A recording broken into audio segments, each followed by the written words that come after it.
de la famille. J'ai été accusé par l'ONU, j'ai eu ma tête mise à prix par l'ONU pour génocide, mais j'estime que c'est tout à fait normal ce que j'ai fait. J'ai liquidé un village, mais ce village, il nous emmerdait, il tuait tous les types qui passaient. Alors un jour, j'en ai eu plein le cul. J'ai pris le gros pendant 6 séparés en 2, j'ai fait fermer la forêt avec les jeeps, j'ai commencé sur la route à tout foutre en l'air. Les cases, les gens, on a tout liquidé. Mais putain, l'ONU a tressailli là. Et il y avait combien de victimes? Hein? Il y avait combien de victimes dans ce village? Ah, j'en sais rien, on n'a pas réussi à les compter, mais je vous garantis qu'il y a au moins 80% de la population du village y est restée. Hein, parce que quand ils fuyaient par la forêt, j'avais mes gus dans la forêt, moi là-bas, qui les attendaient.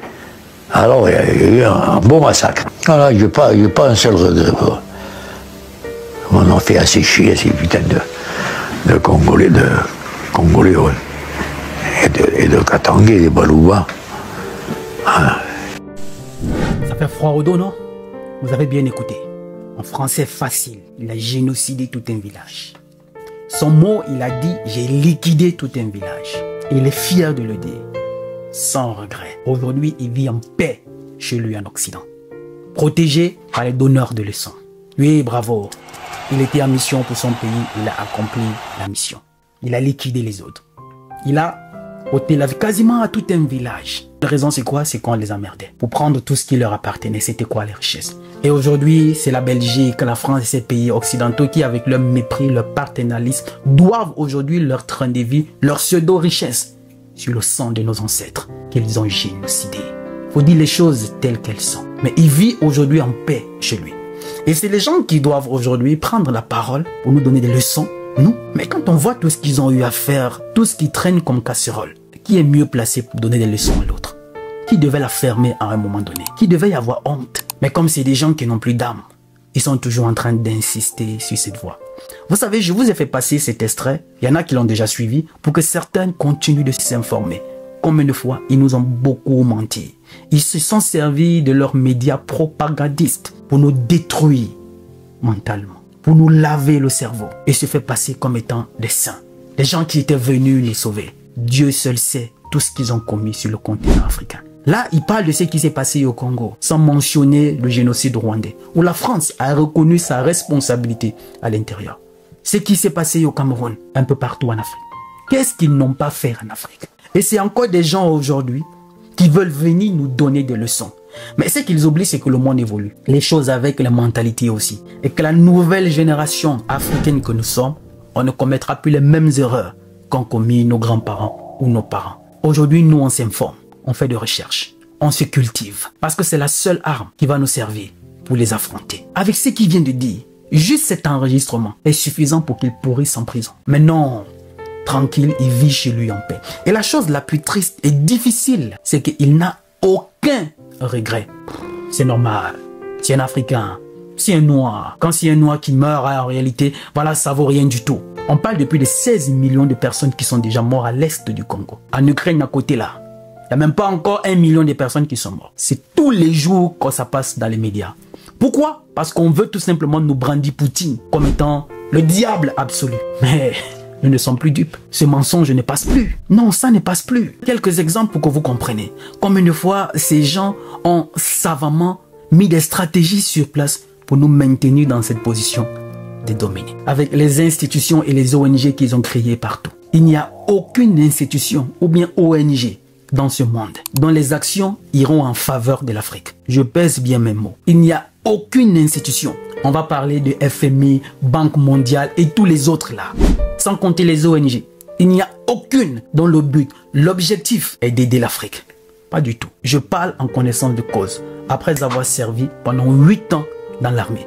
Aucune institution aujourd'hui n'a pour mission d'aider l'Afrique. C'est le contraire. Toutes les ambassades occidentales en Afrique, les ambassadeurs, avant d'être affectés chez nous en Afrique là-bas, ils font d'abord des stages de briefing chez leurs services secrets. Quand ils vont en mission. Ils vont en mission. Pire encore, les ONG qu'on va trouver un peu partout en Afrique.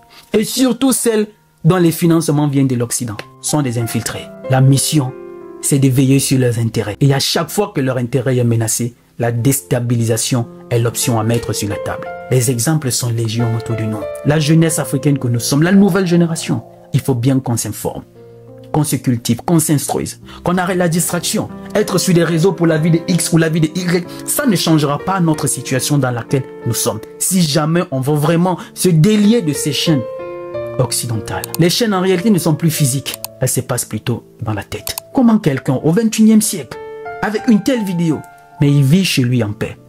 Mais c'est le pauvre Laurent Gbagbo qu'on a envoyé à la CPI.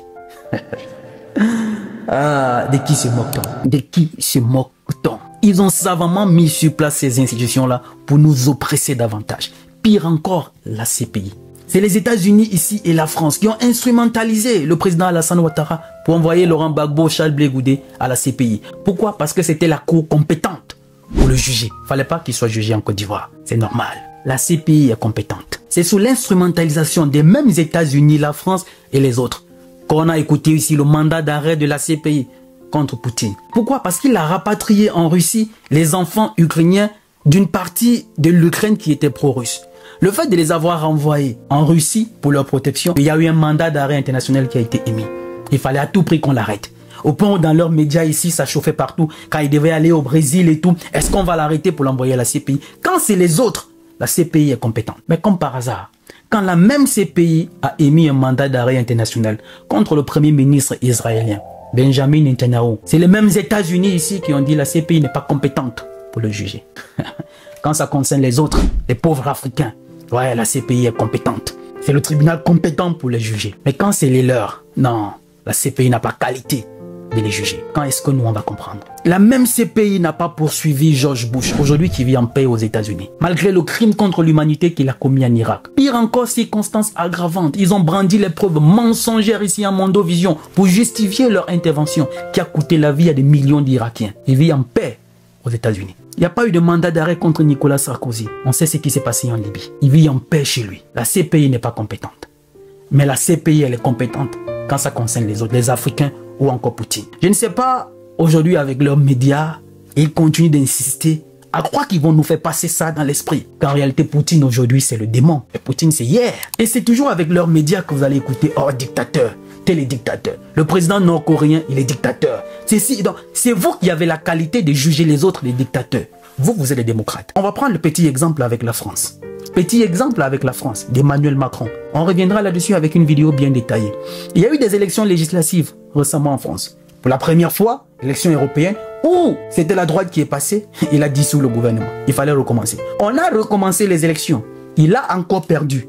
Il a pris 2 mois pour nommer un premier ministre. Pourtant, le premier ministre, d'après le verdict des urnes, devait venir de la gauche. Il a fait des arrangements derrière et tout pour nommer un autre premier ministre, qui en réalité n'est pas la personne qui devait nommer. Voilà des gens qui nous parlent de démocratie.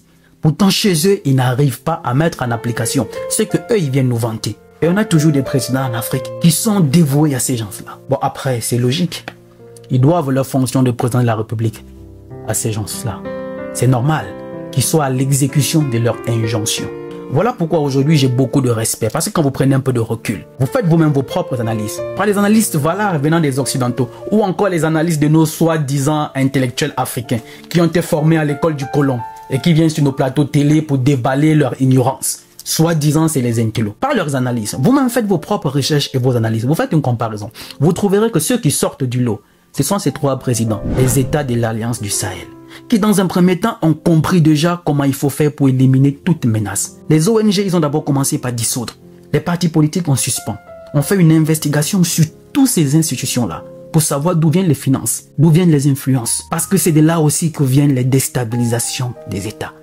On passe tout le monde au scanner. Il n'est plus question qu'on reproduise les mêmes erreurs que nos aînés. Voilà aujourd'hui quelqu'un comme ça, qui au Mondovision reconnaît avoir génocidé tout un village. Mais il est en paix chez lui. Aucun regret. Mais s'il y a une chose dont nous sommes sûrs, c'est que la nouvelle génération que nous sommes, on ne se laissera plus y avoir. Parce qu'il n'est plus question de commettre les mêmes erreurs que nos ancêtres. La France aujourd'hui, sur leurs médias de propagande un peu partout occidentale, la milice Wagner. Vous avez déjà entendu tous ces mots. Dans leurs journaux, c'est la milice Wagner, la milice Wagner. Les États concernés disent, nous traitons avec la Fédération de Russie. Quitte à eux d'envoyer qui ils veulent. Mais sous les rapports que nous avons avec eux, c'est la Fédération de Russie avec qui nous avons sous-traité. Maintenant, s'ils envoient qui ils veulent, ça c'est leur problème. Mais la France est toujours là, la milice Wagner, la milice Wagner. Mais ce qu'ils oublient, c'est que mais en Afrique, il y a toujours eu une milice française. La milice de Bob Denard en Afrique. Le problème, c'est que nous, aujourd'hui, la jeunesse africaine, on prend la peine de s'informer, de se cultiver. Ils ne vont plus nous la faire. Il y a eu une milice très dangereuse en Afrique qui était aux ordres de l'Élysée, la milice de Bob Denard, qui a fomenté des coups d'État en Afrique, déstabilisé des gouvernements. Mais la France aujourd'hui n'en parle pas. Mais quel pays occidental a plus commis d'exactions en Afrique comme la France? Mais à un moment donné, elle devait la fermer. Mais comme c'est les gens qui n'ont plus d'âme, ils ont vendu la honte aux chiens.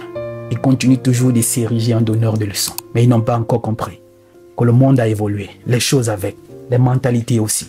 Le petit Africain d'hier est devenu grand. Et il n'est plus question qu'on lui dise ce qu'il va faire. Qu'il le veuille ou pas, nous serons libres. La famille, dites-moi ce que vous en pensez en commentaire. Je me ferai moi aussi le plaisir de vous lire. Il n'est jamais trop tard pour arracher sa liberté, la vraie, parce que le rêve n'a pas de date d'expiration. Je suis Roland Campbell, ton frère. Salut.